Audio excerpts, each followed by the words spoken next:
This is Wornall Road Baptist Church, right here at the corner of Meyer and Wornall in the heart of Brookside. What an absolutely beautiful place.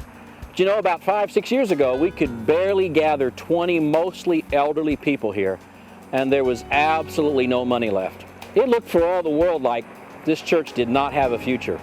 But God, for His glory, has brought this church back. Now, on any given Sunday, more than 150 of us gather here to make much of God. And we've helped plant 12 daughter churches. In fact, we've helped 11 churches by letting them use this building. This Sunday, there'll be 4 daughter churches sharing this building with us. In addition, a maternity home, adoption agency, a family counseling center. We feed kids from Southwest. We feed teachers from the Border Star School. We let the community use the building for concerts and events. This place is a blessing to the community. It's alive again, and God's doing some amazing things here. In addition to that, in the last 5 years, you have done some amazing improvements on this building. Completely restored the steeple, a brand new roof, a brand new monument sign, a new fence all along the parking lot, beautiful new landscaping. We refinished the fellowship hall. We refinished the top floor with carpet and paint. We completely redid the boiler and the air conditioner, things you can't see. Put a brand new patio over on the west side. New doors. All of it cost more than $200,000. All of it has been paid for. But there's still some significant work yet to be done.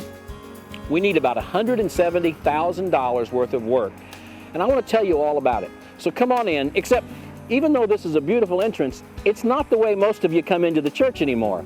Since the addition of the parking lot, most people come in from our north door. So let's go around back there. Most people today don't come in the front entrance. They come in, well, the back entrance, the north entrance, because the parking lot was built here about 20 years ago, and they made this entrance. And it's great for all weather, but as you can see, it's not very good for meeting people, greeting people, making friends, and developing community. Your first impression when you walk into this church is this long, narrow hallway. The architecture here basically says, get yourself in, sit down, and get yourself out. Now, that might have worked well 90 years ago or 50 years ago, but today, people want a place where they can make friends and develop relationships and linger.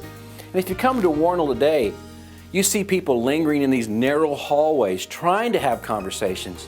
It's just not possible. So here's what we plan to do. We're going to remove this wall because on the other side of this wall is a large conference room.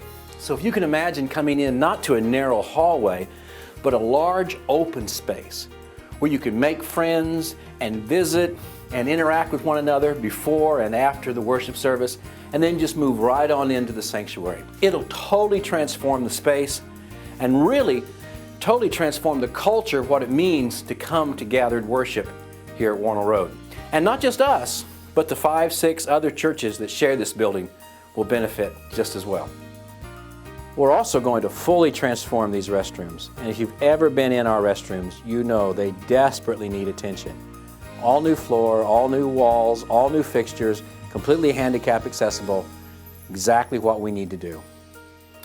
In addition to removing that wall, we're going to remove these old cabinets and reconfigure the ceiling to make this much broader and much more inviting. We'll also remove this wall so it'll flow into the large greeting space, and then we'll move from there right into our sanctuary. Now, the sanctuary really hasn't been painted or carpeted since 1977, so we're going to do some major improvements to this beautiful space. Come take a look. Not only was this sanctuary built in 1929, but the baptistry was installed in 1929. And while we're grateful to have a baptistry, this one has pretty cold water. It's not heated at all, and it leaks when we let the water out, and if we fill it too full, it leaks. It's just a problem. It really needs to be replaced. So we plan to replace it with a brand new, heated, clean fiberglass baptistry. Oh, and we're going to raise it up too, so it'll be higher, so you'll actually be able to see the baptisms, which is sort of the whole point. Right now, being down so low, you know, sometimes it's hard to see very well. So we're excited that we're going to have a new baptistry, heated, clean, and one that you can see. This is one of the most beautiful worship spaces in all of Kansas City.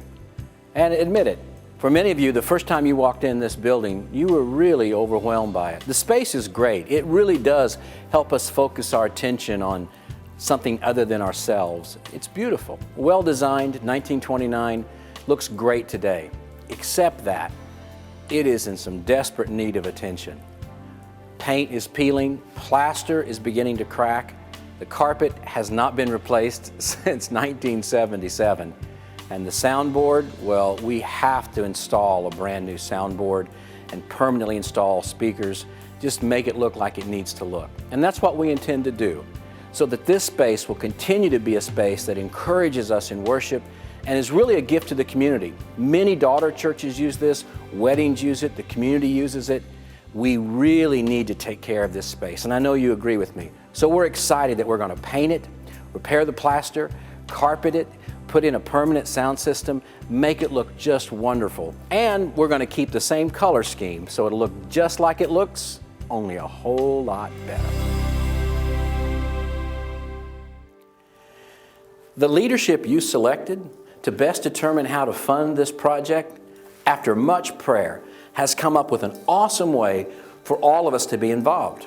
In fact, if all of us will just give something over and above our regular monthly giving for a 3-year period, we can pay for this project completely. Here's how it works. For example, if just 3 of us gave $250 a month, and 4 of us $200 a month, and 5 of us $150, maybe 10 of us $100, 20 of us $50, and maybe 20 of us $25. Just that would be $172,000 in 3 years. It would fund the whole project. Now, we're not going to ask you to sign a pledge card. No one's going to know how much you gave. Certainly no one's going to come visit you or hold you to account. This is between you and God. That's the way we've always handled it here. And you have responded well. You know, this year, the giving of our members and attenders is up 20% over the year before and 20% over the year before that. We trust God to speak to you and tell you what He wants you to do. And we trust you to respond in obedience as you always have. But in order that we might have some idea of what God is saying, we've come up with this rather clever way for you to communicate to us what God is saying to you. It's our gift box tree. Each box on this tree corresponds to an amount that you feel God would have you commit to give over the next 3 years. You know, for example, the red box, that's a $50 a month gift. And the silver box, well, that's a $100 a month gift. Here's what we'd like you to do. Over the next few weeks, you pray, talk to your family, see where God would have you go with this.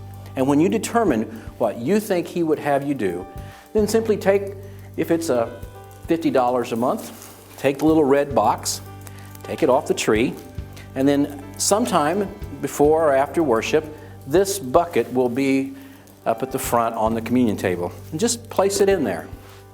And then take one of the little red packages like this that has a magnet on it, take it home with you. You can put it on your computer, on your refrigerator, maybe on your file cabinet, just to remind you of your commitment to God through Wornall Road. That's all. But it's important that we all do something. And I believe with all of my heart that as we all do something, it will be what God wants, and it'll be enough.